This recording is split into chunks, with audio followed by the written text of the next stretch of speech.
खालिद कहाँ है?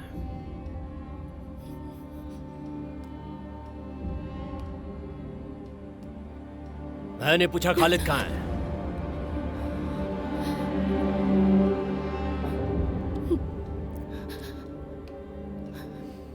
ये लीजिए पानी।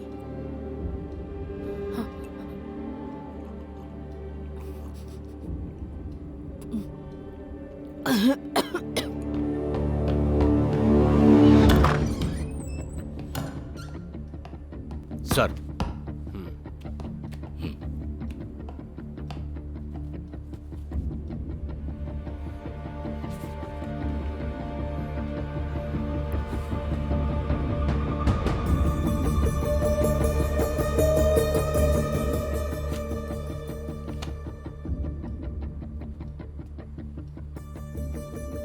गौरी, तुम्हारे एक जवाब से कई और सवालों के जवाब मिलेंगे। बोलो, तुम्हें बताना ही पड़ेगा।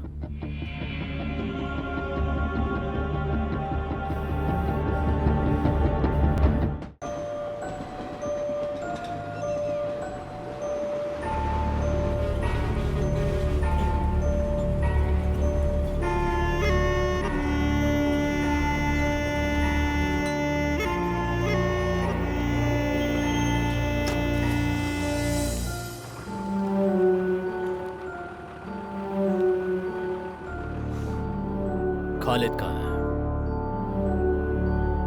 मैंने पूछा खालिद कहाँ है?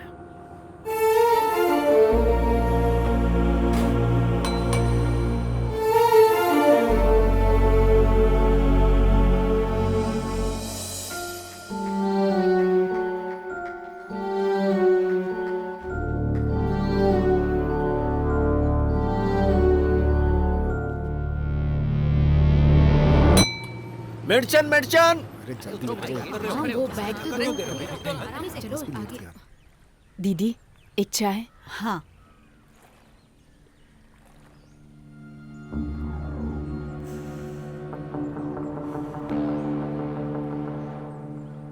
ये लो चाय।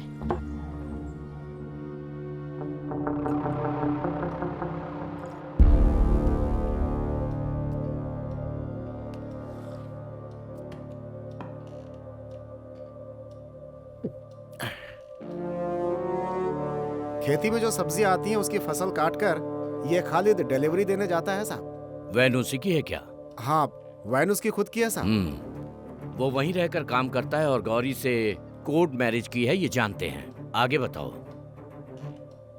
तुम रत्नाकर सिन्हा के पास कब से काम कर रहे हो? वो क्या है सर, असल में देखा जाए तो इस रत्नाकर सिन्हा के पिता के टाइम से ही उनका सारा हिसाब किताब हमारा ही परिवार देखता है। मेरे पिताजी आखिरी समय तक उसका हिसाब किताब देखते थे, अब मैं देखता हूँ।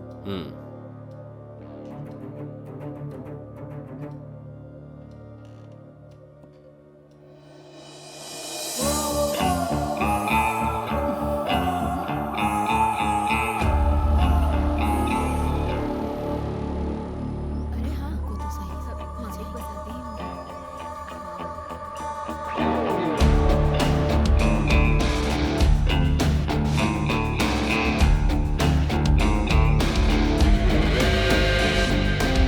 नमस्कार। सब लोग आ चुके हैं मालिक।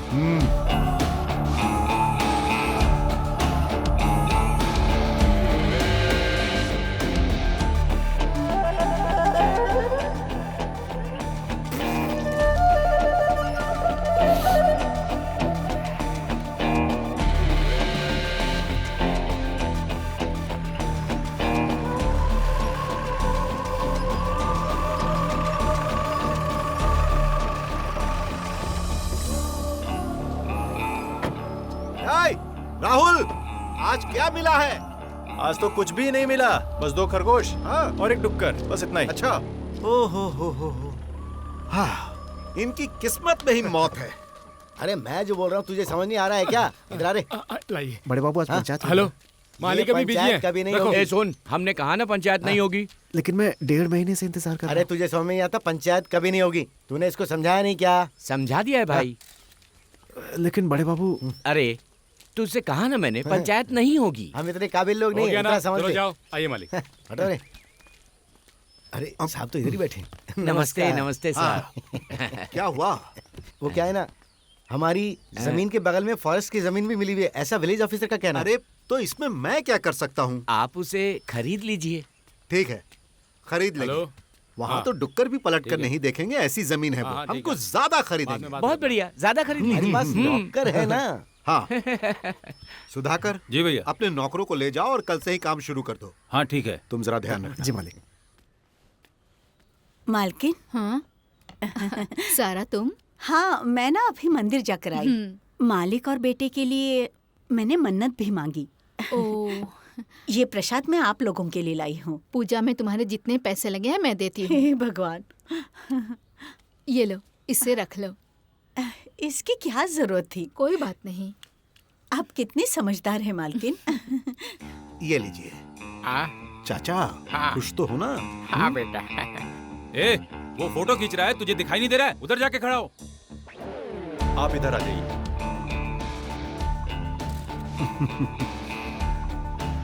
ये लो चाची। सुनो राहुल, अरे तुम नहीं, बात आप ही दो ना। आ जाओ। अरे मैं क्यों? नमस्कार। नमस्ते। हाँ नमस्ते सर। नमस्ते। एक नए पुलिस स्टेशन के उद्घाटन के लिए हाँ आपको आमंत्रित करने के लिए आया हूँ मैं। 16 तारीख को शाम को हम 4 लोग बजे सब समझ गए। आप आ जाइएगा। मंत्री जी भी आ रहे हैं। अच्छा, मंत्री साहब भी? जी ठीक है। अब जाइए। तुम कपड़े नहीं ले रही हो क्या? मुझे कपड़े नहीं चाहिए। क्यों? मैं मालिक से कुछ बात करने के लिए आई हूँ। क्या बात है? ए, क्या हो रहा वहाँ? बोल रही है आपसे कुछ बात करनी है। हाँ क्या बात है, बताओ। बारिश की वजह से घर की छत टूट गई। हाँ वो बनाने के लिए मुझे आपकी मदद की जरूरत है मालिक। हाँ करेंगे, अच्छी तरह मदद करेंगे। समझ गए ना? जी मालिक।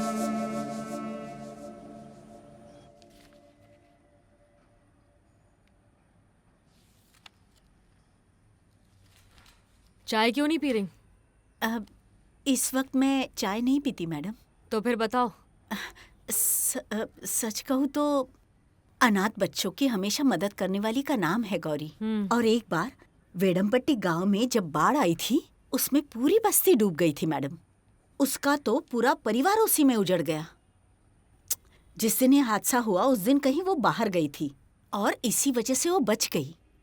वो बहुत अच्छी इंसान थी मैडम। अनाथ आश्रम में वो बच्चों से बहुत प्यार करती थी और अच्छे से उनकी देखभाल भी किया करती थी। गौरी के लिए श्रीदेवी उसकी बेटी जैसी थी। श्रीदेवी, अब तुम 10वीं में पढ़ रही हो। तुम्हें अच्छे से पढ़ाई करनी होगी, तभी अच्छी नौकरी मिलेगी।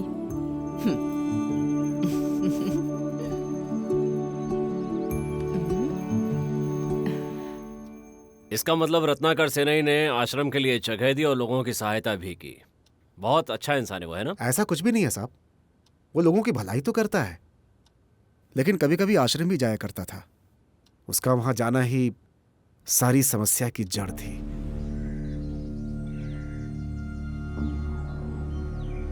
देखिए, आप सब लोग तो जानते ही हैं, आज खुशी मनाने का दिन है। हमारे मालिक हम सब के लिए मिठाई लाए हैं जो वो बांटेंगे।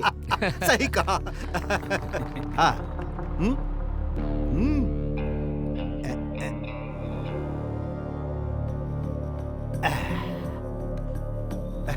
हाँ, ये लो अंदर लेकर जाओ। हाँ ठीक। हाँ, ले जाओ। जाओ।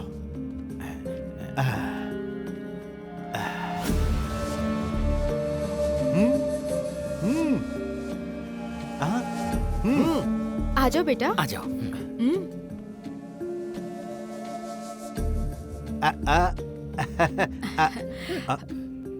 ले लो ना श्रीदेवी। अभी अभी एडमिशन हुआ है। एक हादसे में अपना परिवार खो चुकी है ये। Sweet girl. आओ आओ आओ आओ, सब आओ। आओ। आ जाओ। मुझे भी दीजिए। लो। Thank you. अरे कहाँ गए थे तुम दोनों? हम लोग एंथनी चर्च गए थे। मालिक की हाँ, हाँ। माताजी का जन्मदिन है ना। काफी दिनों से बोल रही थी कि माँ के नाम पे पूजा करनी है, पूजा करनी है। इस बार करा ही दिया। हाँ। जितने पैसे खर्च हुए हैं मुझे बता देना। नहीं नहीं, उसकी क्या जरूरत है।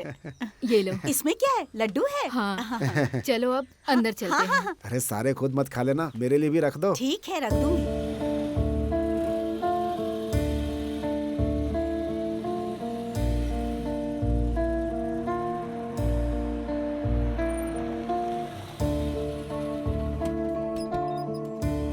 देखो, हाँ चिंता ठीक है, वो करने सब की मैनेज हो कोई जरूरत जाएगा। नहीं है। मालिक मालिक सुनो, हाँ, तुम क्या देख हो जाएगा? लेना। बोला ना साहब ने। हाँ ठीक मालिक, है? तुम जरा इनकी मदद चलता करो। हूँ। देख लेना। वैसे आप लोगों को जो भी जरूरत हो आप सुधाकर को बता सकते हो। अरे बोलो, इन सबको हो जाएगा, आप हाँ जाएं। हाँ ठीक है, चिंता की कोई बात नहीं है। ये कौन है जो यहाँ ऐसे अकड़ के खड़ा है? अकड़ू ही है, ऐसा ही सुना। आप आइए ना, बैठिए।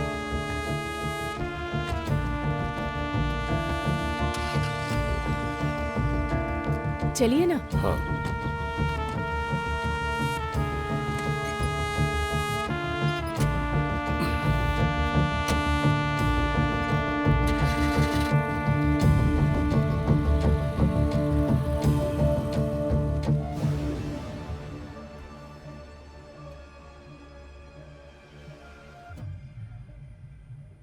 तुम्हारे कहने के मुताबिक सेनई काफी अच्छा इंसान था, है ना? ऐसा भी बोल सकते हैं, लेकिन खालिद और मालिक का 36 का आंकड़ा था। अरे थोड़ा उधर जाओ, पानी के बीच में जाना पड़ेगा, जाओ जल्दी। अरे जल्दी आओ। यहाँ पर जो लिखा है ना, क्या उस हो रहा है हिसाब से- साहब यहाँ पे? सर्वे। वो तो पहले ही हो चुका था, अब यहाँ पे क्या हो रहा है? सर्वे। अरे देखो, आप लोगों को जो चाहिए वो सेना ही मालिक देंगे, बस आप लोगों को हाँ में हाँ मिलानी है। इतना करना है कि वो जहाँ बोले वहाँ बस साइन कर देना। यहाँ साइन करने वाला कोई नहीं है। तुम बीच में टांग मत अड़ाओ। मैं तो टांग अड़ाऊंगा ही। इन गरीबों का खून मत चूसो। इन्हें जो चाहिए हॉस्पिटल, स्कूल, वो सब सरकार देगी। कभी भी ये सेनई सरकार नहीं बन सकता। सही कहा ना ऑफिसर? साइन करवा दो। कोई साइन नहीं करेगा। इसे रोकने वाला तू कौन होता है बे? तेरी तो यहाँ का नागरिक हूँ मैं। हाँ हाँ, समझ गए समझ गए। हम लोग सब समझ गए, हमें जो देना होगा सरकार देगी। अरे लक्ष्मी, तुम्हारी छत के बारे में मैंने मालिक को बताया। मुझे छत की जरूरत नहीं।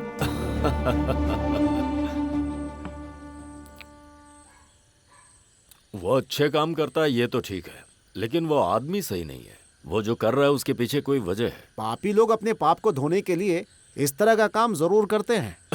अपने पाप धोने के लिए क्या क्या करना पड़ता है। कैसा जमाना आ गया है। देखो खालिद, भले ही रत्नाकर सेनई गलत है, लेकिन हमें क्या करना है उससे? उसे जो भी करना है उसे करने दो। लोगों का फायदा होता है तो होने दो। सब बकवास कर रहे हैं। अरे भाई तुम बनाओ ना, हाँ डालो ना थोड़ा। हाँ हाँ हाँ, ये ला।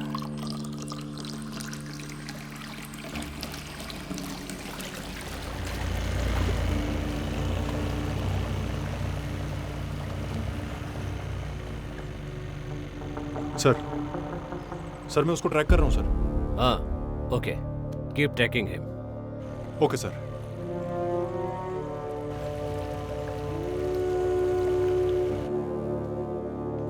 जरूरत पड़ी तो फिर से बुला सकता हूँ। अभी कुछ सवालों के जवाब बाकी है।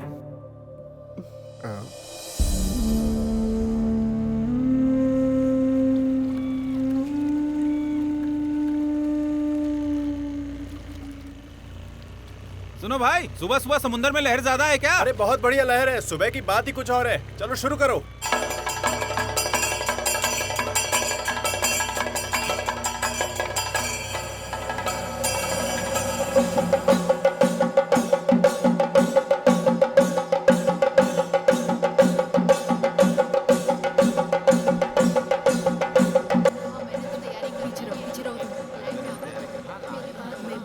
तुम चलो पूजा करो, हाँ, ठीक मैं गाड़ी पार्क करके आता हूँ।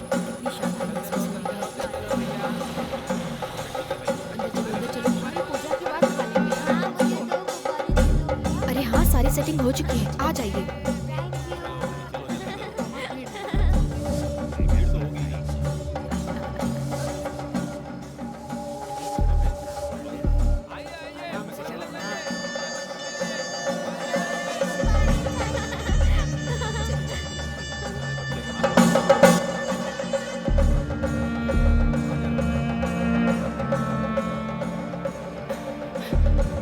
श्रीदेवी कहीं दिखाई नहीं दे रही। अरे यहीं कहीं होगी। कहाँ जाएगी वो? मुझे तो कहीं नहीं दिख रही। ठीक है चलो गाड़ी में। एक मिनट आती हूँ।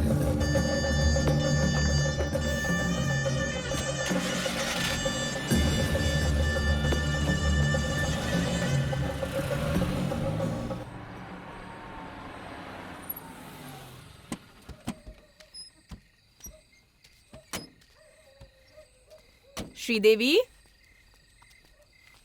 श्रीदेवी, बेटी श्रीदेवी।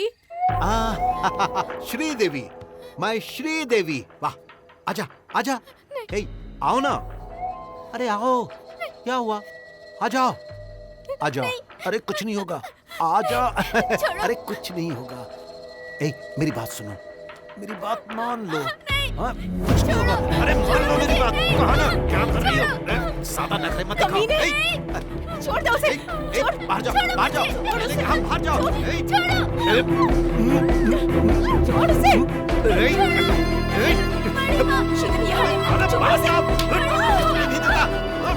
तू इधर आ। कोई बचाओ, कोई है? वो तो ठीक है लेकिन मैं कॉल करता हूँ।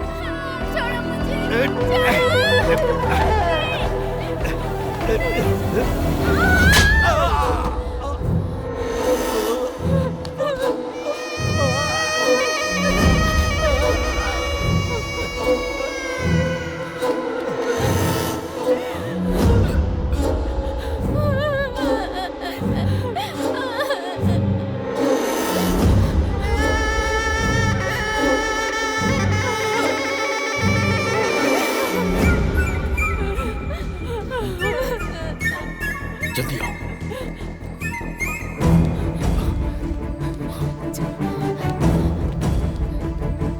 जल्दी जाओ, गाड़ी में बैठो, चलो।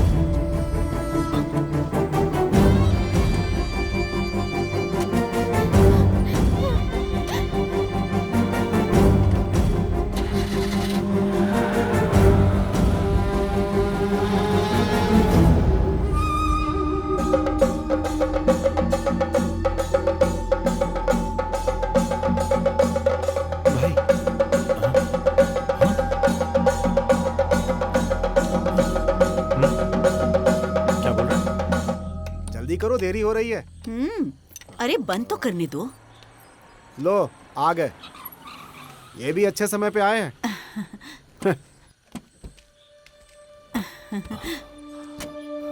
अचानक इस समय खालिद, कोई बात है क्या?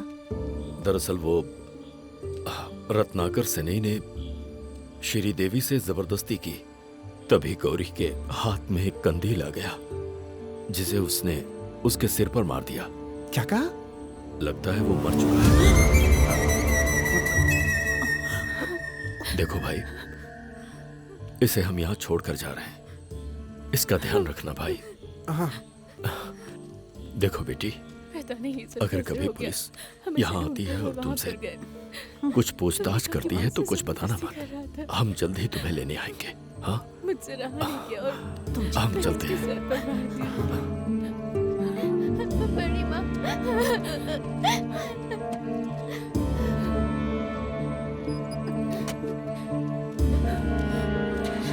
चुप हो जा, चुप हो जा, मत रो।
डरो मत गौरी, हम कहाँ जा रहे हैं? अब हम क्या करेंगे? कुछ रास्ता निकलेगा ही। सब कुछ ठीक होने दो, फिर हम यहाँ से कहीं दूर चले जाएंगे। हौसला रखो। अगर मैं गलत बोल रहा हूँ तो आप इससे पूछ लो। ऑर्फनेज में दिन रात यही काम करता है। हाँ सर, जब ये घटना हुई तुम कहाँ थे? सर मैं तो गांव के बाहर जो मंदिर है ना, वहाँ मेला लगा हुआ था, तो मैं उसी मेले में था सर।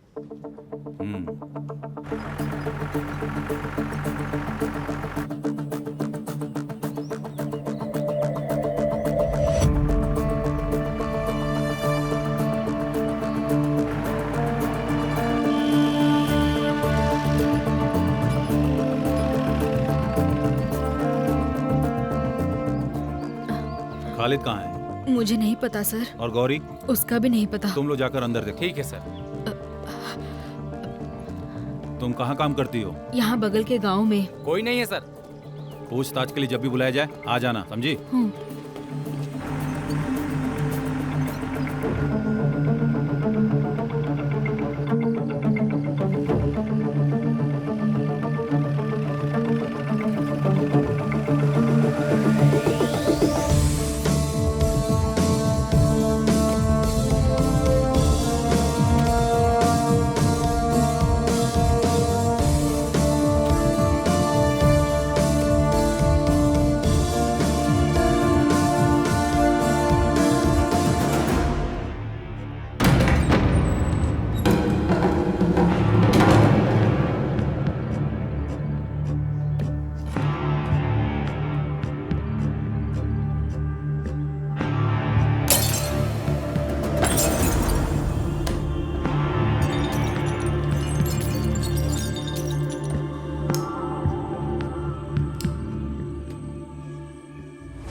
तू बहुत बड़ा समाज सेवक बन गया है ना? अरे अरे छोड़िए इन्हें।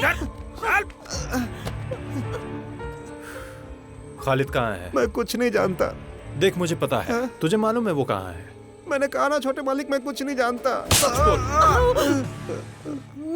सुबह होने से पहले मुझे पता चल जाना चाहिए कि वो कहाँ है। सुनो, इस पर जरा नजर रखो। चलो चलते हैं। चलो।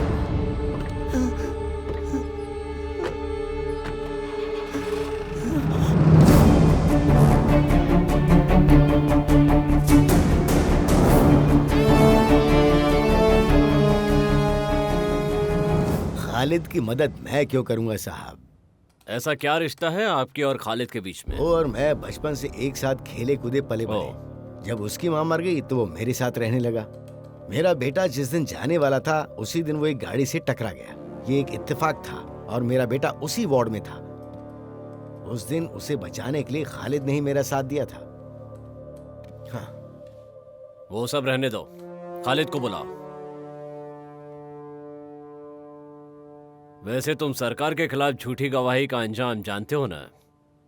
क्या बोल रहे हो साहब? नहीं समझे? खिलाफ ही सही, पर सरकारी मामला हो या सामाजिक मुद्दा, अगर जरूरत है तो हम आवाज उठाएंगे। खाली हाथ बैठकर ये जिंदगी नहीं जिए साहब। ये जो खेल है इसमें अगर हमें किसी का सामना भी करना पड़े ना तो हम उसके लिए पूरी तरह तैयार हैं।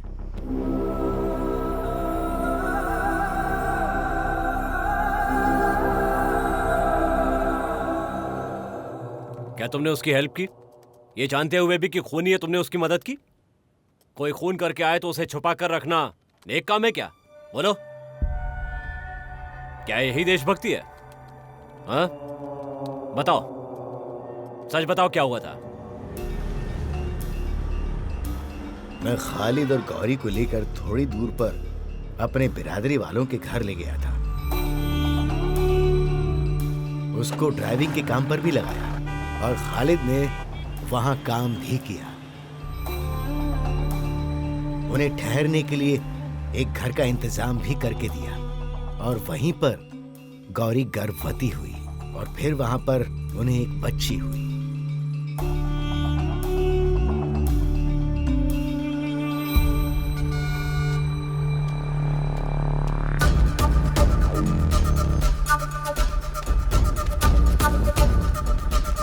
ये तो बाकी हिसाब बताओ। मालिक, हाँ? हमारे सारे ट्रकों को पुलिस चेक कर रही है। कहाँ पर? चेक पोस्ट पे। कमल ने फोन करके बताया था।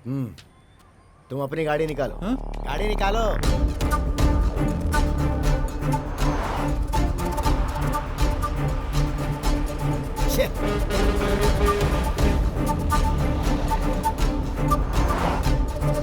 थोड़ी तेज चलाना। जी मालिक।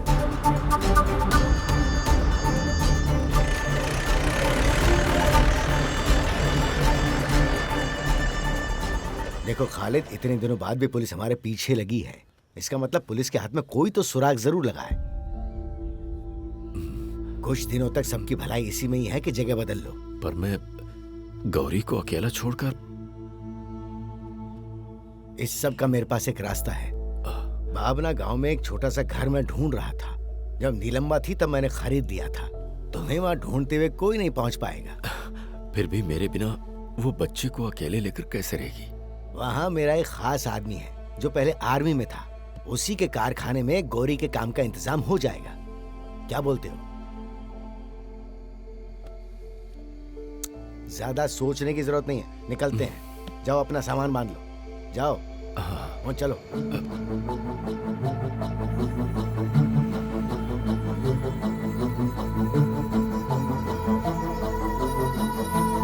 हेलो, हाँ साइमन मैं बोल रहा हूँ। हम लोग रास्ते में हैं। लेट भी हुए तो भी तुम हमसे आके मिलना। हाँ हाँ हाँ हाँ, कोर्ट वाले से बात की ना? हाँ हाँ हाँ।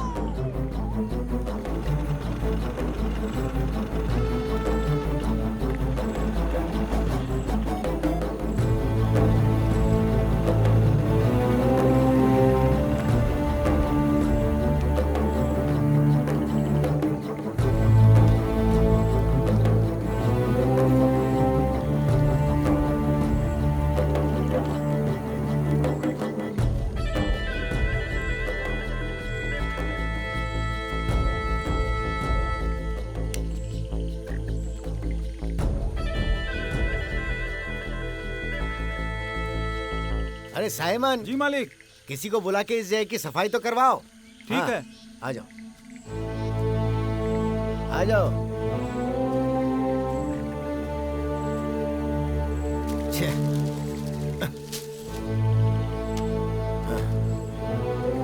आ जाओ, आ जाओ।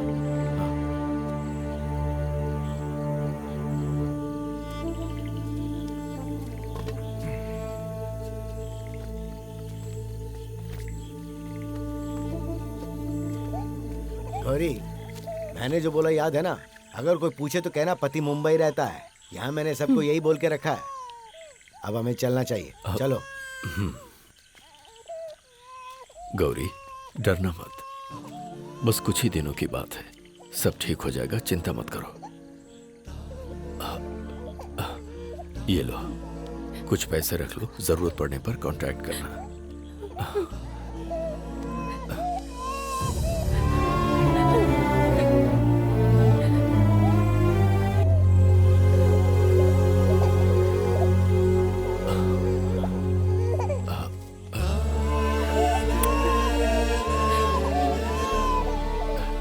चलता हूँ।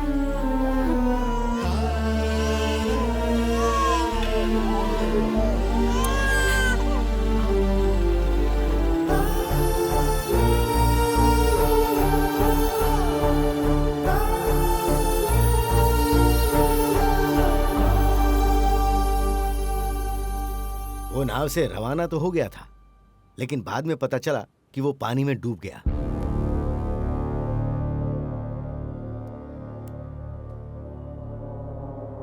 अफसोस है।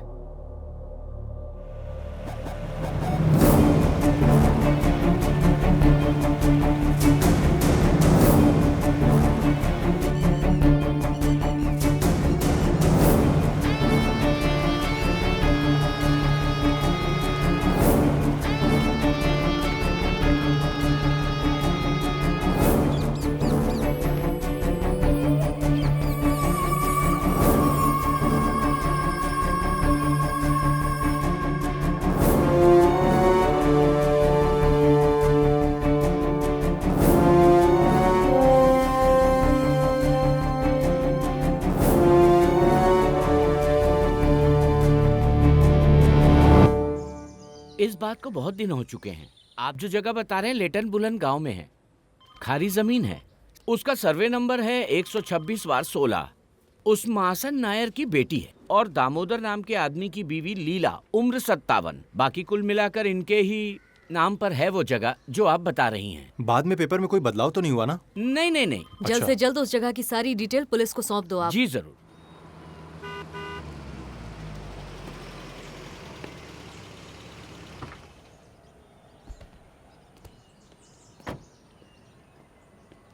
नमस्ते साहब। है वहां जाके खड़ा हो।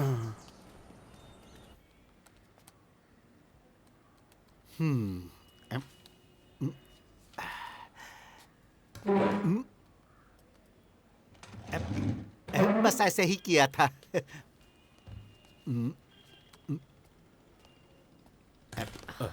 Good morning sir.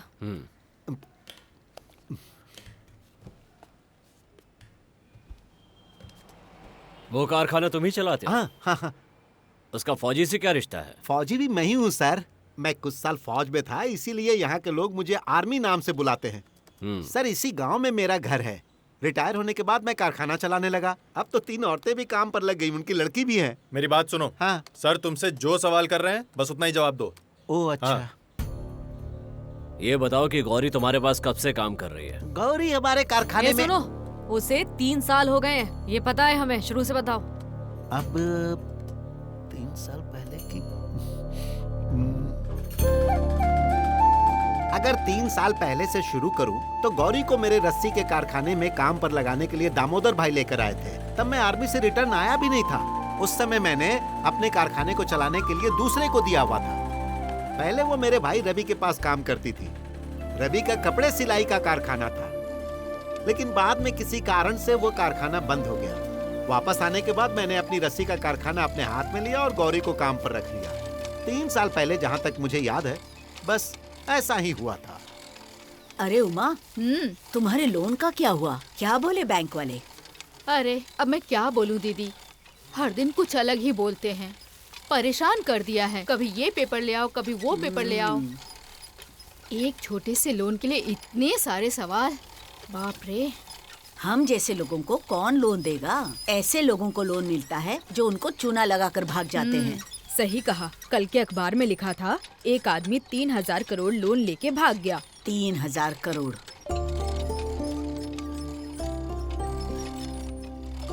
चाची जरा इसे संभालिए ना। हाँ, मुझे जरा काम है, मैं निपटा कर आती हूँ। बेटा कोई कविता आती है? आती है तो सुनाओ। काली कोयल बोल रही है, डाल डाल पे झूल रही है। अरे उसके हाथ से रस्सी तो लो। वाली प्यारी। हाँ। अरे गौरी, बिटिया कहाँ है? वहाँ चाची के पास छोड़कर आई। कहाँ? काली। अच्छा, सही किया। वैसे तुम रहती कहाँ हो? बगल में जो बस्ती है ना, वहीं पर। हाँ। देखो हम हाथ से इसे कैसे घुमाते हैं, सीख लो। तुम्हें भी इस पे ही काम करना है। गौरी, तुम बहुत जल्दी सीख जाओगी। पकड़ो। हाँ हाँ, आराम से चलाना। हाँ।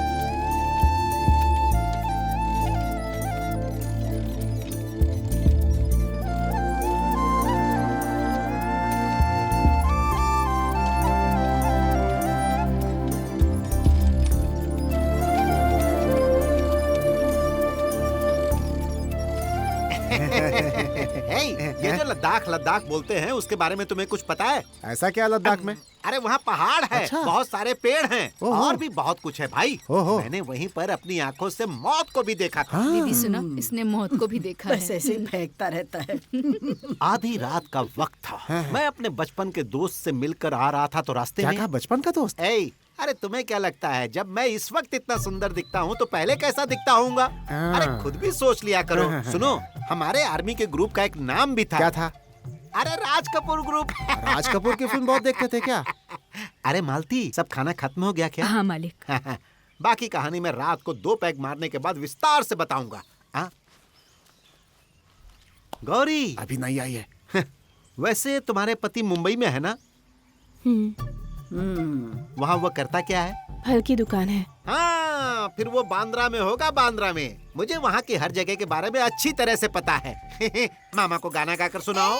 क्या हुआ? अरे क्या कर रहे हो? सामान ठीक से रखो।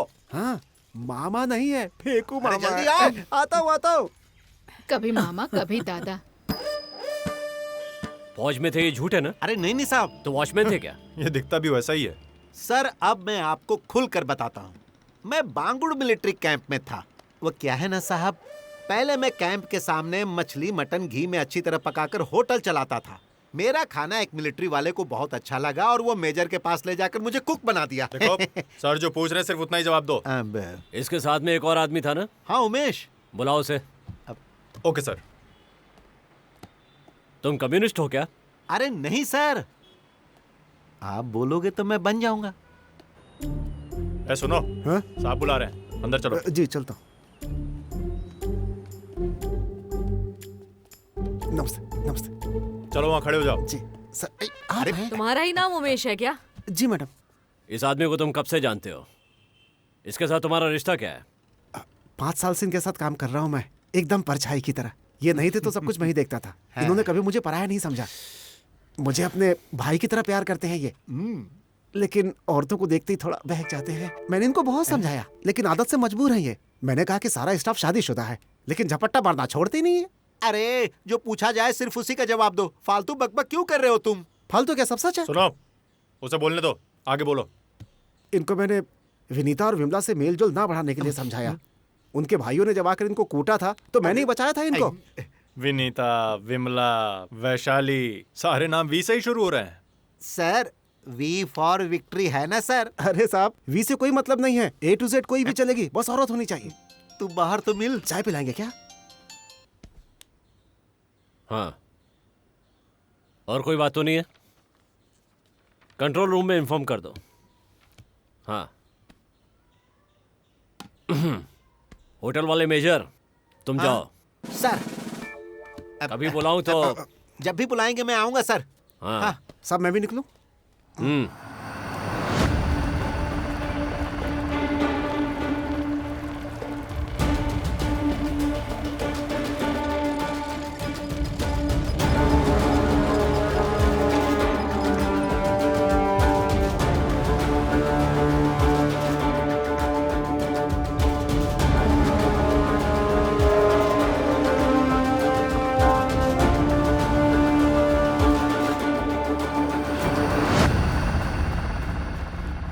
इसे देखिए, इस आदमी को जानते हैं क्या?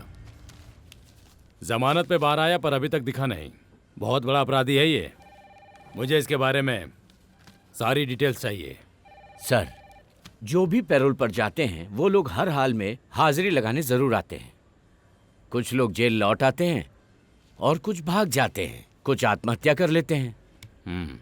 खालिद की तहकीकात की तो पता चला कि जिसके खून का इल्जाम उस पर है वो वैराट गांव का कोई बहुत ही बुरा और जल्लाद आदमी था।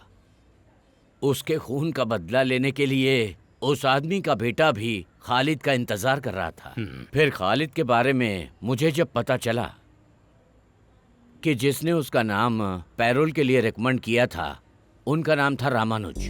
बहुत बड़े वकील हैं। सुप्रीम कोर्ट से लेकर अपने सेशन कोर्ट तक जो भी बड़े बड़े केस आते हैं उन्हें हैंडल वही करते हैं, रामानुज सर। खालिद के पैरोल की पिटीशन विद्यानंद रामानुज ने ही दी थी। कुछ तो गड़बड़ है ऐसा मुझे लगा था। जब मैंने इस बारे में पता किया तो पता चला कि राहुल सेनाई ने उसे मारने के लिए छुड़ाया। ये सब मेरा अनुमान ही है। वैसे कुछ भी हो, खालिद आत्महत्या नहीं करेगा, ये यकीन है मुझे। यहां साइन कर दो।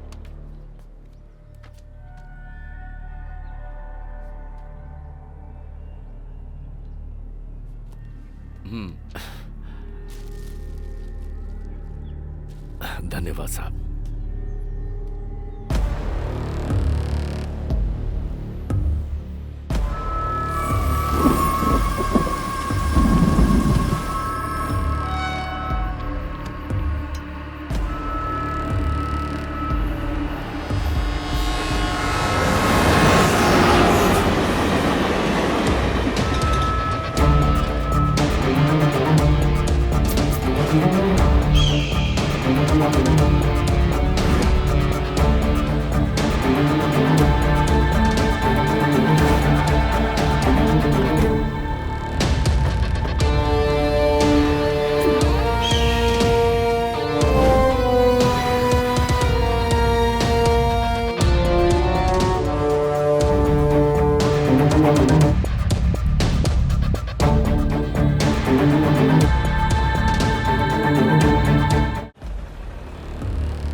धनकासी से निकलकर जब मैं यात्रा पर गया था तो अखबार में कुछ शब्द और छोटा सा फोटो देखा। जो लोग पैरोल पर बाहर आते हैं उनके नाम की लिस्ट उस अखबार में छपती है। मैं वहां फौरन पहुंच गया था, लेकिन उससे पहले ही मामला हाथ से पूरी तरह निकल गया। सोचा ये वो नहीं होगा, लेकिन उसके अलावा और कौन हो सकता था।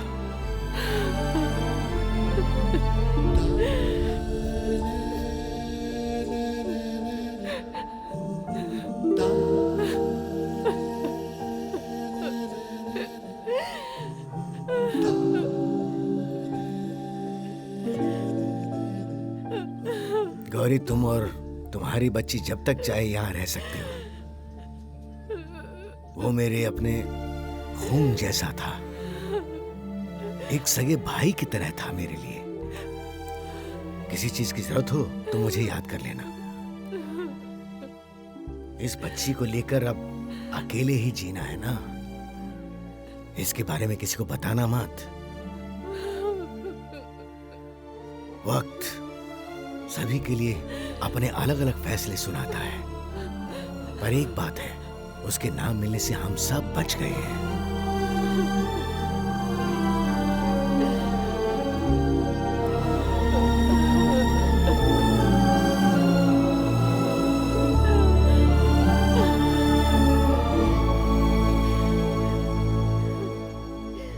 क्या बेटी?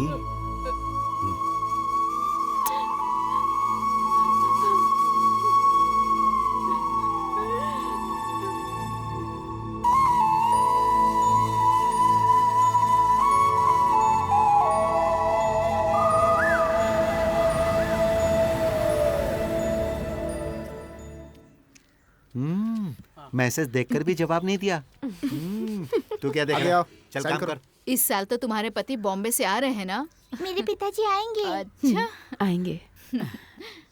और सुनो गौरी, तुम्हें भी हम लोग रोज के जमा भत्ते में शामिल कर रहे हैं। नहीं नहीं, मुझसे नहीं होगा। अरे तुम्हारी पगार में से सिर्फ 50 रुपए ही तो जमा करने हैं।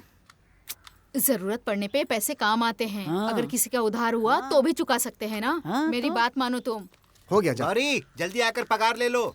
जाओ, जाकर पैसा ले लो। यहाँ पे। हाँ, उन्होंने जो भी कहा वो सही है। कभी कभी इसी तरह जमा किए हुए पैसे काम आ जाते हैं। मुझे इसका तजुर्बा है। वैसे मुझे पेंशन मिलती है, इसीलिए मैं ये सब नहीं करता। ये मुझे दोगी क्या? ठीक है। वैसे मैं तुम्हें एक बात बताऊं, पेंशन की बात आई तभी मैं मिलिट्री का काम छोड़कर आया। उन्हीं पैसों से मैं रम की बोतल खरीदता हूँ। जब तक खरीदते रहेंगे तब तक मैं आपके साथ रहूंगा। जब तक मैं मिलिट्री में काम करता था, हर रोज बिना पानी मिलाए रम गड़गड़ गड़गड़ गड़गड़ करके पीता था। अच्छा। ना तो मेरी जीभ कभी लड़खड़ाती थी और ना ही कभी पैर लड़खड़ाते थे। अच्छा। उसके बाद मैं कच्चा अंडा फोड़कर खा जाता। वो किस लिए? कच्चा अंडा जैसे ही अंदर जाता था, मुझे लगता था पाकिस्तानी फौजी मेरी तरफ आ रहे हैं और मैं उन्हें एक ही बार में उड़ा दूंगा। अब मुझे एक असिस्टेंट रखना पड़ेगा। वो किस लिए? आपको घर पहुंचाने के लिए? नहीं नहीं, क्या बोलता है? वो रहेगा तो पूरी बोतल पीऊंगा। पीने के बाद ना झूमूंगा ना हिलूंगा, एकदम स्टडी रहूंगा, एकदम कड़क। उसके बाद लोग मेरा नाम रखेंगे। क्या नाम रखेंगे? गब्बर सिंह बोलेंगे। वो तो आप जीवन में नहीं बन सकते। आज तक गोलियां देखी हैं आपने? तुझे दिखाऊं क्या? शक करता है मुझ पे? नहीं नहीं, शक नहीं। चल जा। जब देखो फालतू बात करता है। असली गोली देख ले तो फट के हाथ में आ जाएगी।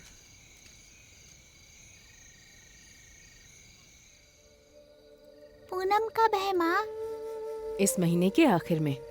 इस बार तो पिताजी आएंगे ना? शायद आएंगे बेटा। हमारा कोई अपना नहीं है क्या?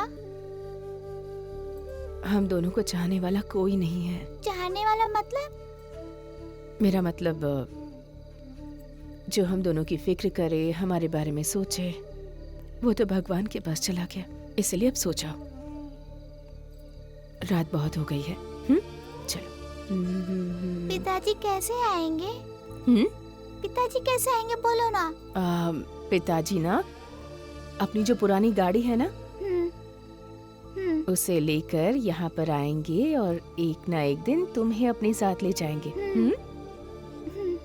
अब चलो जल्दी से सो जाओ, आंखें बंद करो, बहुत देर हो गई है। हाँ सो जाओ।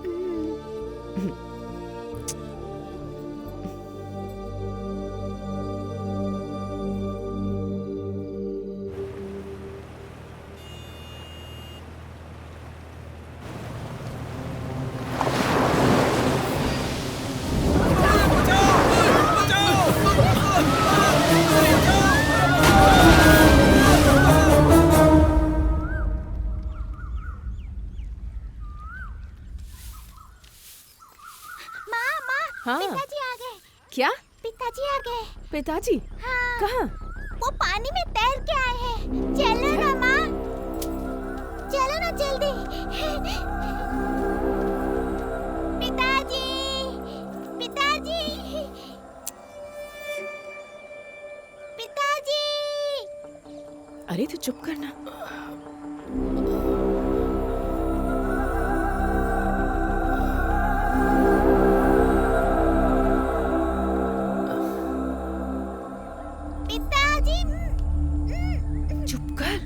पिताजी को बुलाना।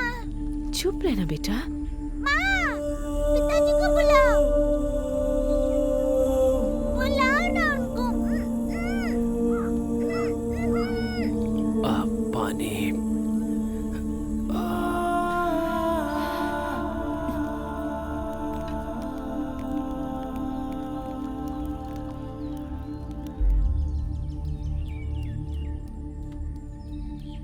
पिताजी इससे पूछ लीजिए। हाँ। मैं आपको याद नहीं हूँ क्या? मैं आपकी बेटी पारो हूँ पिताजी। हाँ। आपको दर्द हो रहा है? पारो बेटी। हाँ मामा जी।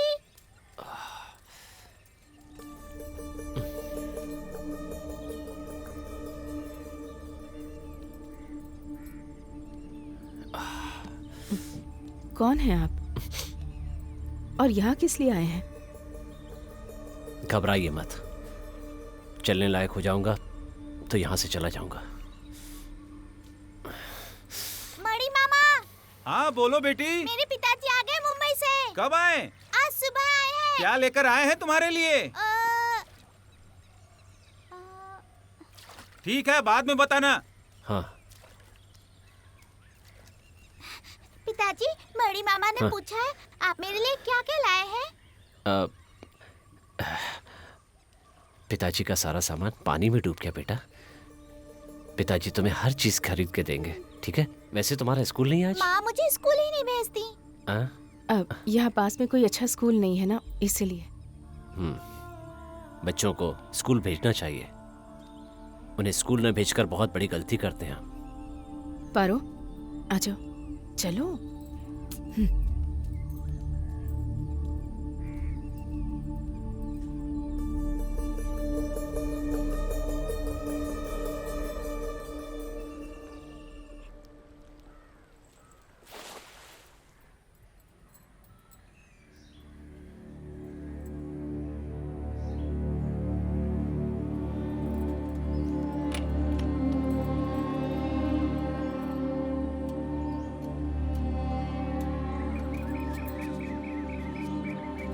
पारो, यहाँ आ। माँ, पिताजी। मेरे साथ चल।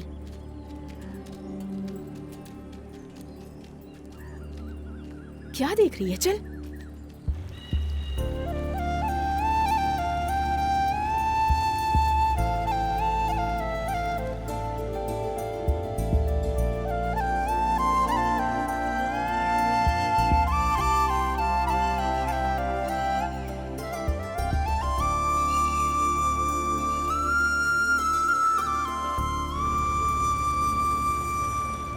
अरे क्या हुआ इस वक्त इतनी तैयारी के साथ कहाँ जा रहे हो? अरे यार क्या बताऊं तुम्हें, क्या हो गया? रात को समुद्र में एक नाव डूब गई। क्या बोल रहे हो? पता नहीं कहाँ की नाव थी, इसीलिए देखने जा रहे हैं। फोन करता हूँ तुम्हें वहाँ पहुँच के। बताता हूँ। जाओ जाओ। बेटा पारो, पिताजी आए हैं क्या? मणि ने देखा ना, उसी ने बताया। अब तो तुम्हारे साथ रहेंगे ना? हाँ हाँ दीदी। कितनी खुश है, देखो तो सही। जानते हो वो एक पाकिस्तानी था, हमारा खूंखार दुश्मन। पर मैं भी पुराना खिलाड़ी हूँ। अच्छा। मैं एक ताला लेकर गया था। चाबी वाला? हाँ, रस्सी से बांधकर उस पर ताला लगा दिया। फिर तो आर्मी वालों ने कोई नाम भी रखा होगा। दारा सिंह कहकर बुलाते थे। तो इसीलिए आप फूल कर कुप्पा हो गए हैं। गौरी, गौरी, मुझे सब पता चल गया है, तुम्हारा पति मुंबई से आया है। इस साल वो त्योहार अपनी गौरी के साथ ही मनाएगा। अरे अच्छी तरह से मनाओ। अच्छा है, घर में खीर वीर बनाओ, और अगर थोड़ी खीर बच जाए तो मुझे भी खिलाओ। हाँ, मैं शाम को आऊंगा तुम्हारे पति से मिलने के लिए। हाँ। अरे रे रे, इसकी चाल तो देखो, अब तो ये दिखाई भी नहीं देती। इसकी चाल से मेरी जान निकलती है। संभल कर रहना, उसका आदमी घर में ही है। साइज देखा है उसका? आप जैसे बोल रहे हो वो काम आएगा आपने? अरे साइज मायने नहीं रखता, इंसान का काम मायने रखता है। काम तो मैं भी करता हूँ आपके साथ। चुपचाप चलो। चल तो रहा हूँ। आप कैसे हैं? मैं ठीक। मैं जनार्दन ग्रुप से हूँ, रिटायर्ड सूबेदार मेजर। मैं इनके साथ ही चिपका रहता हूँ। मेरे बिना ये कुछ नहीं कर सकते। उमेश नाम है मेरा। जब सुना कि पारू के पिताजी आए हैं तो सोचा कि चलो चलकर मिल लेते हैं। ये केरला की देशी दारू है, एकदम पक्का माल। मुंबई में नहीं मिलेगी। आपके लिए लाए हैं। हाँ। मेजर साहब, मैं शराब नहीं पीता। अरे रे रे रे, थोड़ी सी पियो, टेस्ट करो। एक ढक्कन? अरे ये हाथ से बनाई हुई है। कोई बात नहीं। अरे जब ये नहीं पीते तो क्यों जबरदस्ती कर रहे हैं? अरे वो तो मैं बस ऐसे ही जान पहचान करने आया था। दूसरी कोई बात नहीं है। मैं चलता हूँ। नमस्कार। फिर मिलेंगे। नमस्ते। चलो भाई, चुपचाप चलो।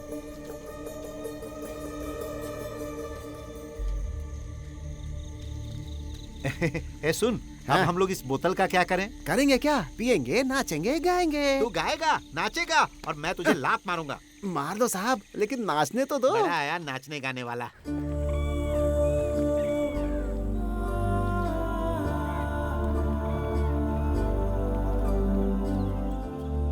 पारो।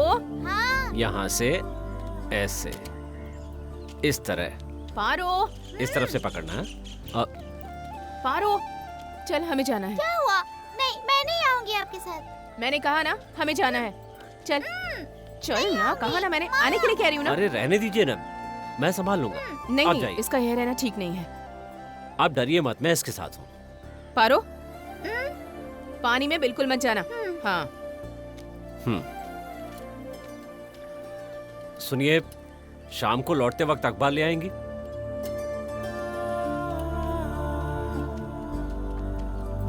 आराम से खींचना, इस तरह से। मैं सीख जाऊंगी अरे कुछ नहीं, कुछ नहीं।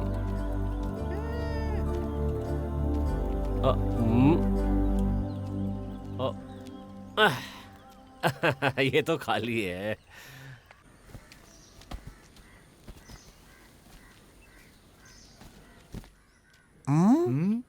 हाँ?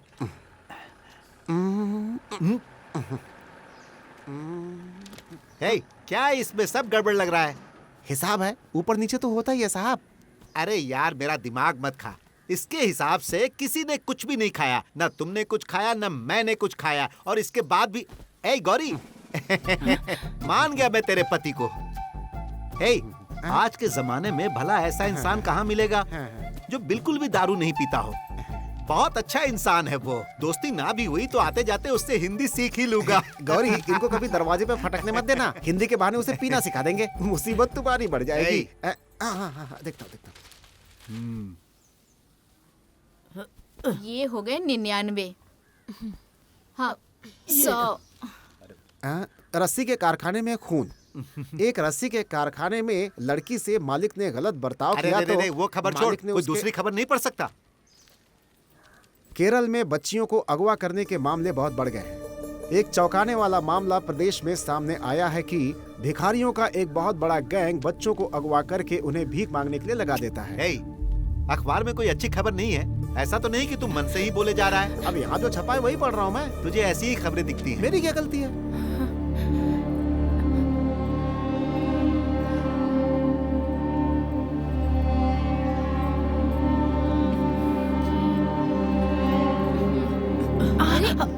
क्या हुआ? हाँ? क्या हुआ बेटी? तुम ठीक तो हो? कुछ नहीं, तबीयत ठीक है ना? अरे आप लोग इतना भी नहीं समझती। चिंता करने की जरूरत नहीं। भले ही ये यहाँ पर है लेकिन इसका मन वहाँ घर पर है। हाँ, इसका पति बहुत दिनों बाद आया है ना, कुछ दिनों तक ऐसा ही चलेगा। सर क्या मैं जरा घर होकर आ जाऊँ? तबीयत ठीक नहीं लग रही। अरे रे, तो घर चली जाओ। जाओ जाओ जाओ जल्दी जाओ जाओ, तुम्हारी तबीयत ठीक नहीं है। तुम्हें पता नहीं है इसका पति बाहुबली जैसा है, इसे तो भगवान ही क्या बचा। बकवास बेचारी किए जा फूल रहा सी है? गौरी। रात को तुझे फोन करूंगा, उठा लेना। सठिया गया है बुढ़ा। लाओ दीदी। हाँ, देती हूँ।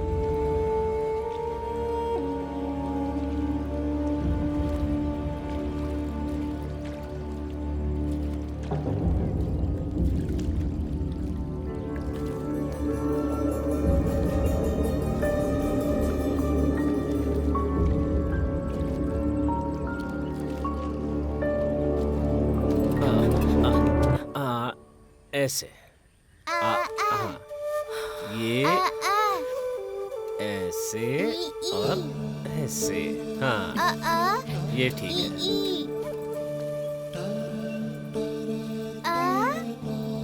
हाँ बढ़िया। देखो पारो? माँ, पिताजी ने स्लेट खरीद के दिया है। नाव में एक आदमी बेच रहा था, स्लेट और चौक ले लिया। पॉकेट में एक गीला नोट पड़ा था, उसे सुखा के दे दिया। कुछ भी हो जाए लेकिन पढ़ाई बंद मत करना।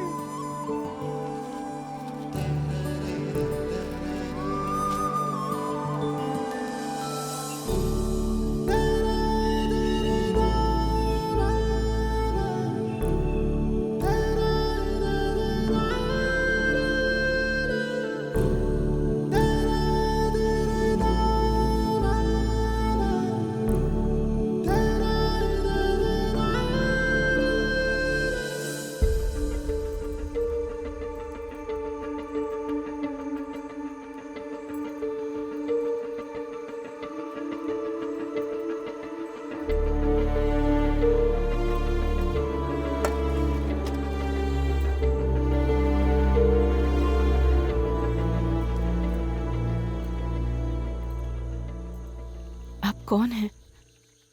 आपका नाम क्या है और यहाँ क्यों आए हैं? नाम भूल गई क्या? पारो का पिता। डरो मत, मैं किसी को तकलीफ देने के लिए नहीं आया हूं। जैसे आया हूं वैसे ही चला भी जाऊंगा। हो सकता है कल ही चला जाऊं। वैसे एक बात पूछूं? ये पारो के पिताजी? पारो कभी अपने पिताजी से नहीं मिली है, वो मुंबई में है।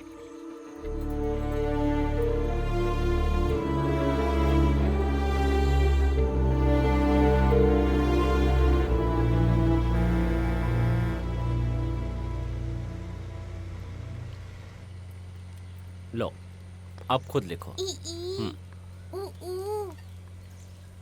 माँ देखो, मैंने अ आ इ ई पढ़ना सीख लिया।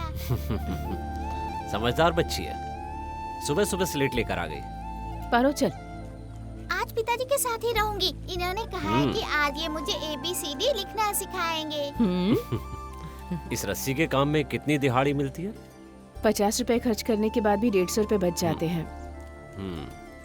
अब खाना बनाकर रसोई में रख दिया है, खा लीजिएगा। हाँ। पारो मैं जाती हूँ। हाँ अच्छी तरह से लिखो। हाँ जरा दिखाओ।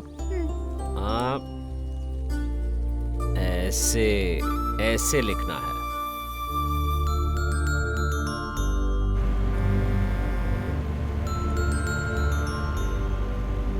अरे सुनो भाई, मैं एक बात बताना चाहता हूँ। यहाँ इस तरह के रस्सी के कारखाने कई सारे हैं। हाँ। अगर मुझे टाइम पर डिलीवरी नहीं मिली तो मैं नेक्स्ट ऑर्डर नहीं दूंगा। बाद में कोई बहाना मत बनाना, ये बात मैं साफ साफ कह देता हूँ। अरे सर, मैंने जुबान दे दी तो बस दे दी। मानता हूँ बारिश और बाढ़ की वजह से जनवरी में थोड़ा लेट हो गया, लेकिन इस बार मैं समय पर ही दे दूंगा। आपको कमीशन का चेक मिल जाएगा, पैसे दिलवा दीजिए, बहुत तकलीफ है। तुम चेक और कमीशन की बात करके मेरी जुबान पर ताला लगा देते हो। ठीक है भाई, मिल जाएगा। चलता हूँ। बहुत टेढ़ा आदमी है ये। अरे नहीं, ये तो बस खाली दिखावा है। इस दाम में इस आदमी को और कहाँ मिलेगा। लेकिन हमारा समय ही खराब। मुझसे बोलकर क्या फायदा, इन औरतों से ठीक से काम दीजिए ना आप। हेलो, तुम शीला बोल रही हो ना? ये लो। हाँ हाँ बोलो बोलो। हाँ, अरे पहले क्या मुसीबत कम थी? हेलो, मैं जरा बिजी हूँ, बाद में बुलाता हूँ।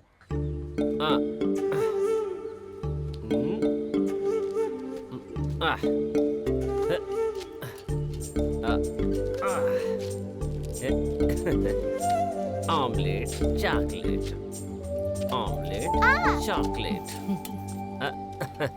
माँ, मैंने पिताजी को ये खेल सिखाया है। नहीं, बस ऐसे अच्छा ही। किया है ना?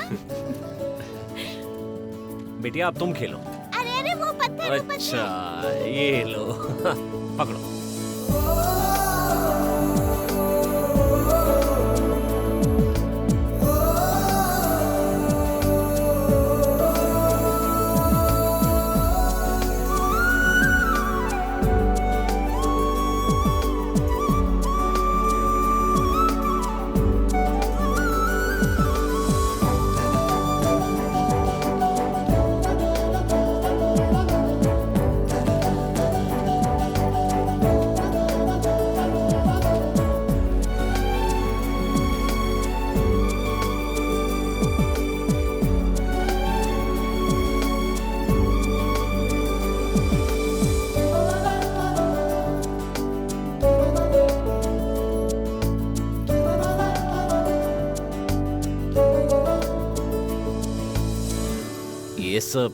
ये सब करने की क्या जरूरत थी? मैं अब तुम्हारे लिए बोझ बन गया हूं ना? मुझे तो ऐसा कभी महसूस नहीं होता।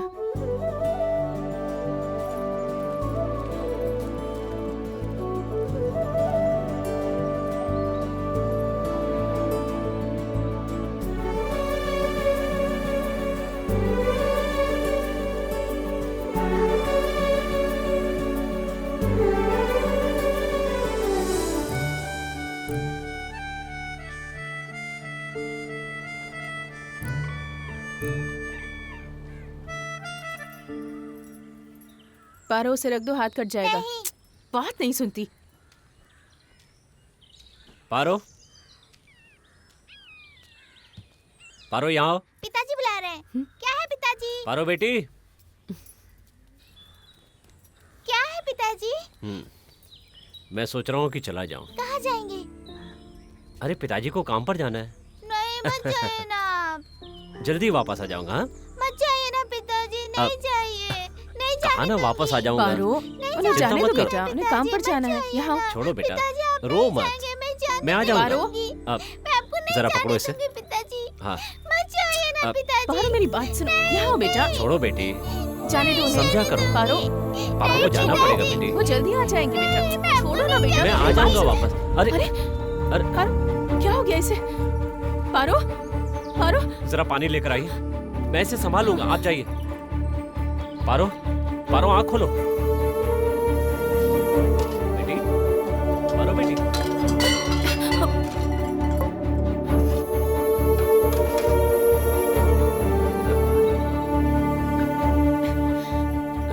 कुछ नहीं होगा। हाँ। पारो, पारो, आँखें खोलो बेटा। पारो बेटी। पिताजी मत जाइए ना। नहीं, बिल्कुल नहीं जाऊंगा। लगता है इसे बुखार है। नहीं जाएंगे ना पिताजी। घर में कोई दवाई है क्या? हाँ। आप नहीं जाएंगे ना। नहीं जाएंगे?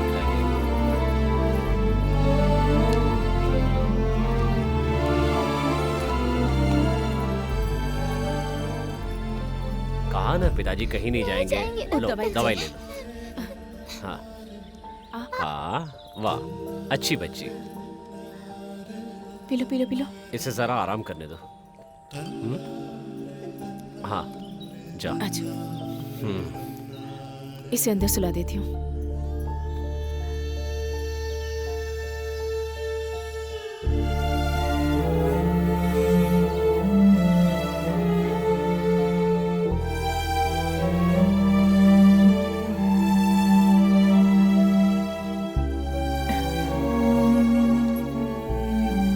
पिताजी चले जाएंगे क्या माँ? ये सब सोचना बंद करो और चुपचाप सो जाओ।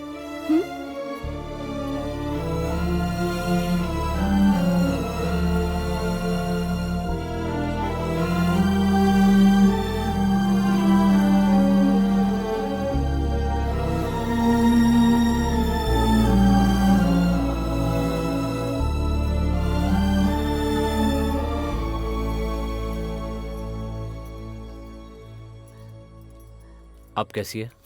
अब थोड़ी सी ठीक है। ओह, उसे लगता है आप ही उसके पिता हैं, क्योंकि उसने बचपन से आज तक उनका चेहरा ही नहीं देखा।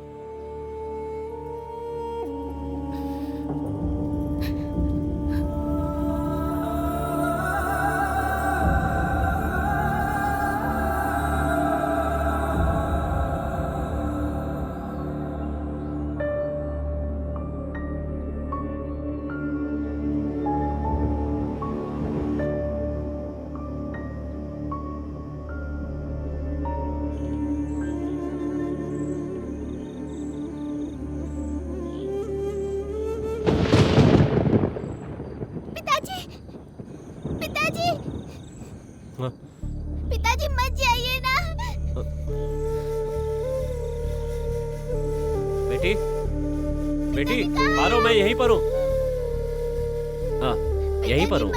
मेरी प्यारी बच्ची, मैं कहीं नहीं जाऊंगा। आराम से सो जाओ। सो जाओ बेटी, सो जाओ। कहीं नहीं जाऊंगा। सो जाओ। कहा ना पिताजी कहीं नहीं जाएंगे।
कौन है?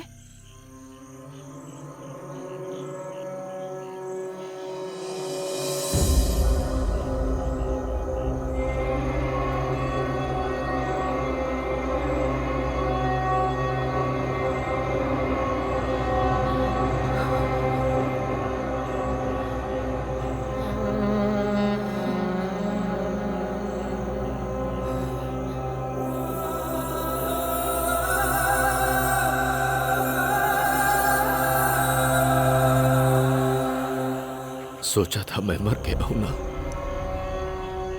काश ऐसा हो गया होता तो अच्छा ही होता। मेरे जाने के बाद एक बच्ची के साथ जिंदगी से जंग कब तक अकेले लड़ती। कोई तो सहारा चाहिए था ना, है ना?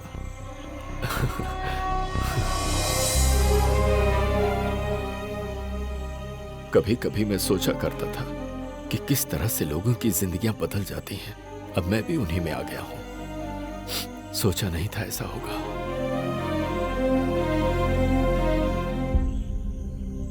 जब मैं जेल में था तब मुझे ऐसी बातें याद आती थी कि तुम और मेरी बच्ची मेरा इंतजार कर रहे होंगे। अंदर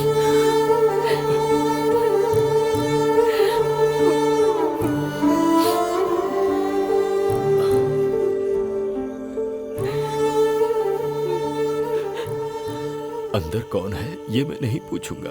ऐसा करने से मेरा दर्द और बढ़ जाएगा। बस एक बार मुझे मेरी बच्ची की सूरत दिखा दो।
बचाओ, बचाओ, बचाओ।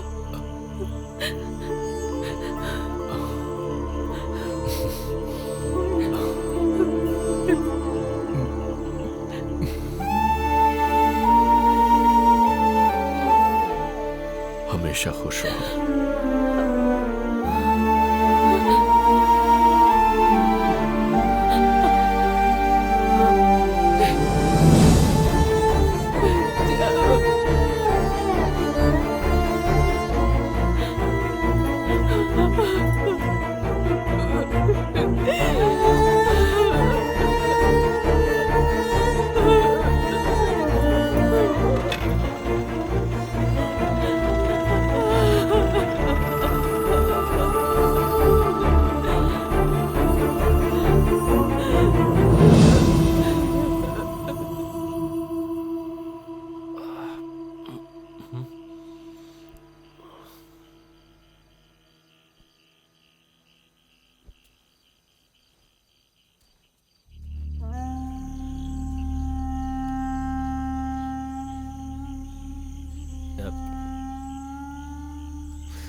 क्या बात है? बच्ची को लेकर बाहर बैठी हो?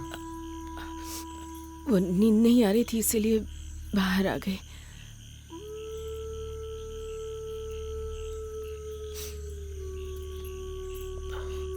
मैं बाहर ही रुकता हूँ। हाँ। यही ठीक रहेगा। वैसे भी ये चौखट पार नहीं करनी थी और आगे से करूंगा भी नहीं।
एसिक, चलोगे नहीं?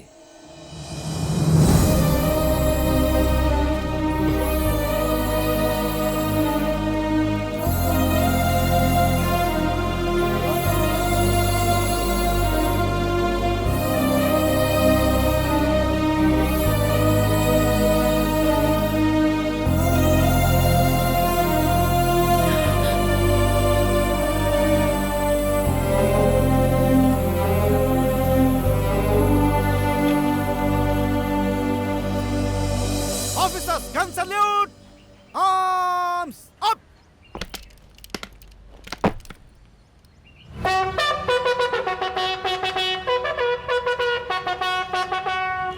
Guns, shoulder up! Guns, take down! ये एसिक थॉमस है सर। ये एसिक थॉमस का फोटो है सर। जेएनयू का स्टूडेंट है, पीएचडी भी की है। संगठन प्रमुख के मरने के बाद इसने सारी जिम्मेदारी अपने कंधों पर ले रखी है। इसका नेटवर्क छत्तीसगढ़ तक सीमित नहीं है।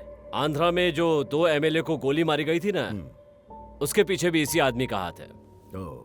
Next, Sudev sir. ये सुदेव है, एसिक का राइट हैंड है। ये भी जेएनयू से है। नेक्स्ट, ये है रामा प्रसाद। सर ये रामा प्रसाद, एसिक और ये सुदेव, इन तीनों को ही तेलंगाना पुलिस ने अरेस्ट किया था।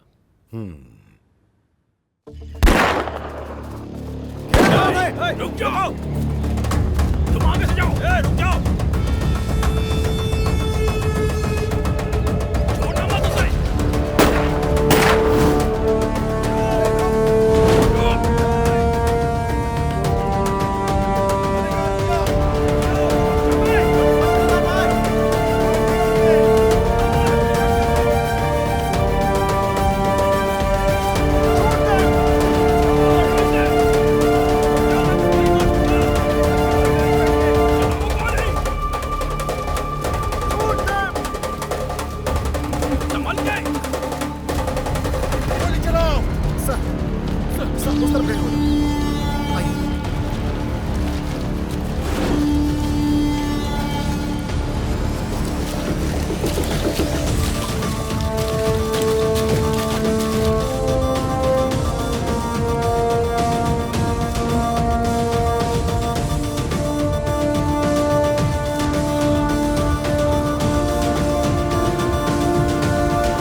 Track team, follow.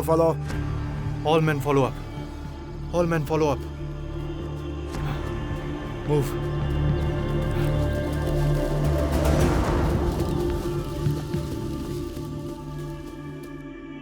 Sir Rama Prasad encounter में मारा गया।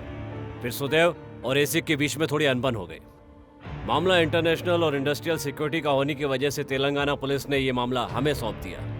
संयोग से एक सस्पिशियस कॉल की वजह से सुदेव को ट्रेस कर लिया गया। लेकिन सुदेव देश छोड़कर चला गया, पर एसिक पे हमेशा पुलिस की नजर थी। बट रिसेंटली सुदेव का किसी के पास कॉल आया। Whom did he contact? Sir मैं उसी पे आ रहा हूँ। एसिक अपनी प्लान के लिए जिस आदमी से मिला वो सुदेव की जान पहचान का था। उस आदमी को नागाकोर के रास्ते में हम लोगों ने अरेस्ट किया। ठीक से पढ़ना, मैं आता हूँ। इधर आना जरा। अब तुम्हारा यहाँ रहना ठीक नहीं है, समझ रहे हो ना? वेणु भाई को पता चल गया है। हाँ। कल किसी भी तरह तुम्हारे लिए बोट का इंतजाम करवा दूंगा मैं, समझ गए ना? चलता हूँ। ठीक है। तुम तैयार रहना।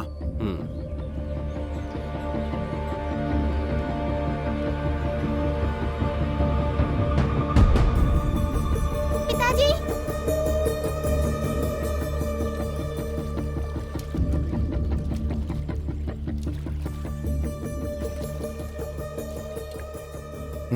Okay, good job sir. What about Gauri? Interrogation चल रहा है? सर वो हो चुका है। सर वो एसिक नहीं है, गौरी का पति खालिद है, जिसके बारे में हमें शक था कि वो मर गया है। सेनी नाम के आदमी के खून के जुर्म में जेल में सजा काट रहा था। वो सजा के बीच ही किसी ने उसकी बेल करवाई। पुलिस रिकॉर्ड के मुताबिक उस समय ही खालिद ने ट्रेन से गिरकर खुदकुशी की थी, ऐसी खबर मिली थी हमें। सर खालिद का जमानत पे बाहर आने एक प्लान था सर, और उसमें उसका साथ देने वाला विद्याकरण राममणि था सर। इस सब की वजह वही था sir. I feel so funny इस तरह तुम लोगों के सामने खड़ा हूं। We don't feel it so funny. Oh, मेरा वक्त बहुत कीमती है, पता है ना? रामानुज एसोसिएट, वहां सुप्रीम कोर्ट के सॉलिसिटर जनरल से लेकर नीचे तक तकलीफ में पड़ जाओगे। उसकी चिंता मत करो, ये तो हमारा काम है। आपको एक जानकारी देनी है और वो जानने के बाद आप यहां से जा सकते हैं। हमारी इंटरनल सिक्योरिटी है ना, वो हमेशा अपनी आंखें खुली रखती है। हमारा संबंध सीएम से है। वो जो बंदर होता है ना, वो जब समंदर की गहराई नापने निकलता है तो उसका क्या होता है पता है ना?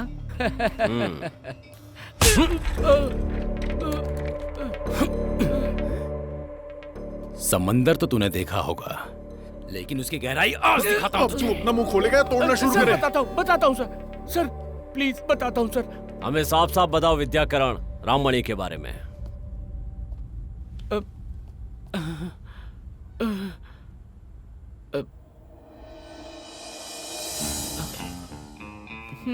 वैसे मैं क्या बोल रहा हूँ, इस गुनहगार को सजा देना मेरे जैसे लोगों का काम है और उससे मुझे सुकून मिलता है। और इन सब काम के लिए आउट ऑफ द वे जाके मुझे ज्यादा पैसे मिलते हैं। पैरोल पे छुड़ाना तो अलग बात है, लेकिन बाकी काम में भी मेरा साथ चाहते हो तो तुम्हें कुछ और भी करना होगा।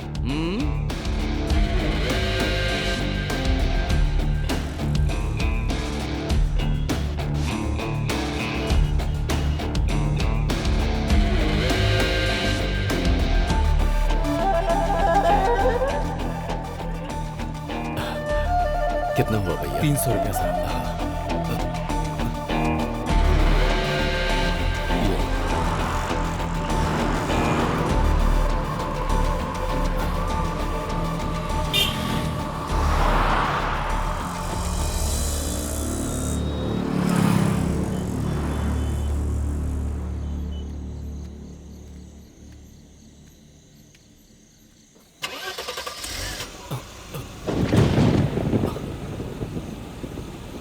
अरे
फेंक दो इसे।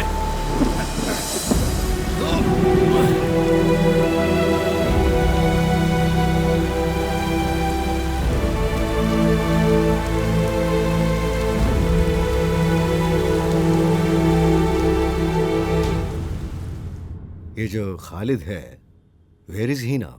We have exact information from the jail. Khalid जिस दिन पैरोल पे बाहर आया था, उसी दिन रेलवे ट्रैक पर हमें एक बॉडी मिली थी। बस इतना ही नहीं, उस बॉडी की हालत इतनी खराब थी कि उसे पहचानना मुश्किल था कि ये आदमी कौन है। जो बॉडी मिली वो खालिद की है, ऐसा अनुमान लगाया हमने। इसका मतलब आपका ये अनुमान था, है ना? खालिद ही मरा है, इसका कोई सबूत नहीं है। अनुमान ही लगा सकते हैं, लेकिन लोकल पुलिस ने तहकीकात की थी। उनकी दी हुई रिपोर्ट के मुताबिक जेल सुपरिटेंडेंट के तौर पे मैं जो कर सकता था किया। एक बात समझ में नहीं आई, आपके पास रजिस्टर था, उसके बाद भी आपने चेक क्यों नहीं किया? आपको तो राइट्स है ना? चलते हैं। मैं रिटायर होने वाला हूँ, ऐसी जांच पड़ताल करके मेरी बदनामी मत कीजिए।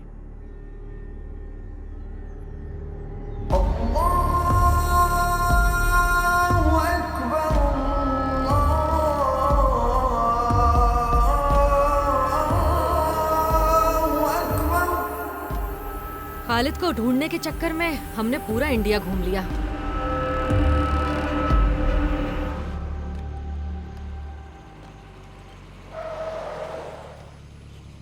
खालिद,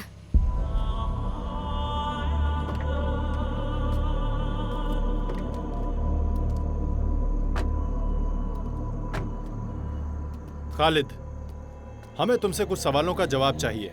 गौरी के बारे में हमें तुमसे कुछ पूछना है।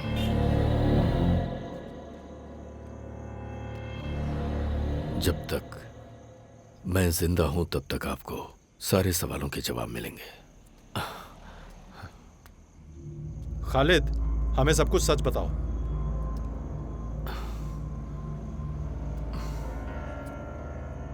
ठीक है सर, खालिद की जिस दिन बेल हुई थी उसी रोज सेनेई के आदमियों ने उसे बुरी तरह से जख्मी करके जंगल से जाने वाले एक रेलवे ट्रैक पर फेंक दिया था। और वहीं पास में रहने वाले कुछ आदिवासियों ने जब खालिद को जख्मी हालत में देखा तो उसे उठाकर अपने साथ ले आए और फिर उसके बाद उसका अपने तरीके से इलाज किया और उसकी जान बचाई। ठीक उसी दिन 5 किलोमीटर की दूरी पर एक मजदूर आदमी आत्महत्या करके अपनी जान गंवा चुका था। उस आदमी की बॉडी को ही खालिद के नाम पर पुलिस रिकॉर्ड में दर्ज किया गया। महीने भर इलाज करने के बाद खालिद जब चलने लगा तो वो गौरी से मिलने के लिए वापस गया। केरला भूमि नाम के अखबार में एक ऐसी खबर लिखी हुई थी जिसको पढ़ने के बाद खालिद के बारे में पता चला। सर, ऐसे कैसे इन सब के बीच में आया? सर, एनकाउंटर से बचकर ऐसिक अपने किसी जिगरी दोस्त से मिलने के लिए एक बोट में जा रहा था। बीच समंदर में वो बोट एक हादसे में डूब गई। उसकी भी सारी डिटेल्स है हमारे पास।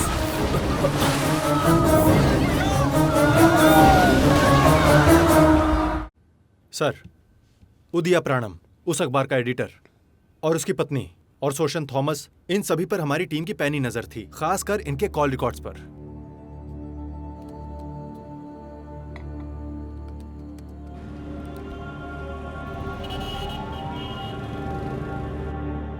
ठीक 1 महीने पहले सोशन थॉमस के नाम से खरीदा गया एक सिम कार्ड। उस सिम कार्ड को इस्तेमाल करने वाला शख्स था सुदामन। उस पर बार बार जो फोन आया करता था उसमें शोषण के फॉरेन नंबर की भी पूरी लिस्ट थी। साइबर सेल की सहायता से उस नंबर को ट्रेस करके सुदामन को हमने लोकेट कर लिया था। नया भारत के नाम से अखबार चलाकर आप लोग जो भी काम कर रहे थे वो सारे काम हमारे सर्विलांस के अंडर में है। आप लोग अपने पावर का गलत इस्तेमाल करते हैं। पब्लिक प्रॉपर्टी को जो नुकसान पहुंचाता है उसका भुगतान उसे खुद करना पड़ता है। ये नहीं पता आपको? किसने भरपाई की आज तक? ये सिर्फ बोलने वाली बात है। मुंह बंद करो अपना। अगर ज्यादा मुंह चलाओगी तो ठीक करना भी आता है। आप भी शांत हो जाइए। You have to cooperate with us. Arrest करने के लिए आए हैं ना आप लोग? शाम होने के बाद औरत को अरेस्ट नहीं कर सकते। ये सुप्रीम कोर्ट की गाइडलाइंस हैं। ये तो पता है ना आपको? We will wait till sunrise. Sir, ये गौरी जहाँ पर रहती थी उसका घर मुंडी गांव से कुछ दूरी पर था। वो जगह किसी रामू के पत्नी के नाम पर थी और पेपर भी सारे उसी के नाम पे थे। सर, उसी के पास रस्सी का कारखाना था। गौरी वहीं काम करती थी। एसी के अरेस्ट होने के बाद गौरी को काम से निकाल दिया गया। सर, लेकिन ये भी सच है कि ऐसिक को गौरी बिल्कुल नहीं जानती थी। सर, हम ये जान के क्या करेंगे कि उसने जानबूझ के किया या अनजाने में? हमें उसे अरेस्ट करना चाहिए। Call her. दुनिया के सामने मैं एक आतंकवादी ऐसिक की पत्नी हूँ और पुलिस की नजरों में एक आतंकवादी को पनाह देने वाली एक गुनहगार, अपने पति का विश्वास तोड़ने वाली एक पत्नी हूँ मैं। एक विधवा की जिंदगी जी रही थी मैं। सारा दिन यहाँ वहां दौड़ती हुई अपने पिता की राह देखने वाली बेटी के साथ हम अपनी जिंदगी में खुश थे। एक दिन अचानक से एक आदमी समंदर में बहता हुआ आया तो वो उसे ही अपना पिता मानने लगी। उसकी खुशी देखकर मैं भी उससे नहीं कह पाई कि ये तेरे पिता नहीं है। मुझे नहीं पता था कि वो इंसान कौन है। पारों की खुशियां देखकर मुझे ऐसा लगा कि वो आदमी मेरी बेटी की खुशियां और जीने का मकसद बनकर आया है, जिसे मैं मरा हुआ समझती थी।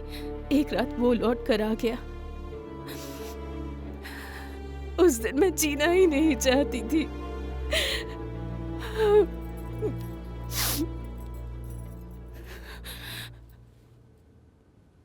मैंने कोई गलती नहीं की, मैं खूनी हूं, लेकिन मेरी वजह से जो पकड़ा गया और जिसे सजा मिली है वो मेरे पति हैं। किसी भी कोर्ट के सामने मैं गुनाह कबूल करके, फिर चाहे मुझे उसके लिए कितनी भी बड़ी सजा मिले, मैं कबूल करने के लिए तैयार हूं।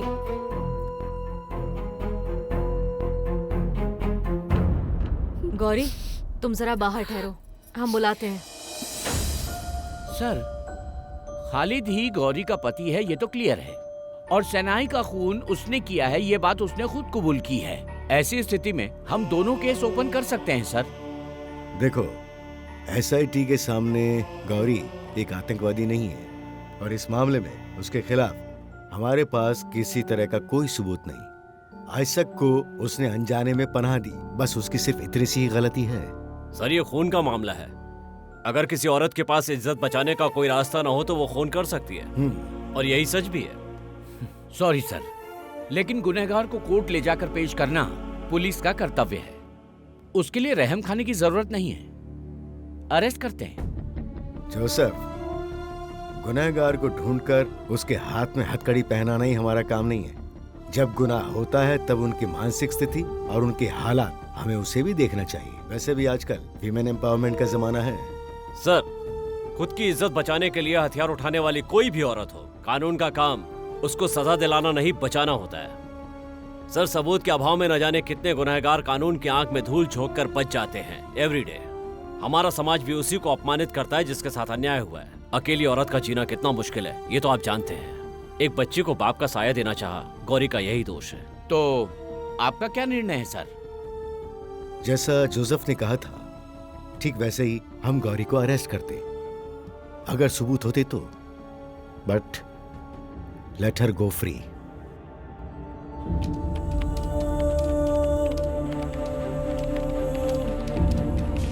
जिस उग्रवादी एसी को पुलिस ने अरेस्ट किया था, गौरी ने कबूल किया है कि उसके साथ उसके संबंध थे, लेकिन पुलिस ने गौरी को छोड़ दिया। वाइनर में जिस रत्नाकर सेनाई का खून हुआ था, उसकी खास खूनी गौरी नाम की उस शख्स को पुलिस ने छोड़ दिया है।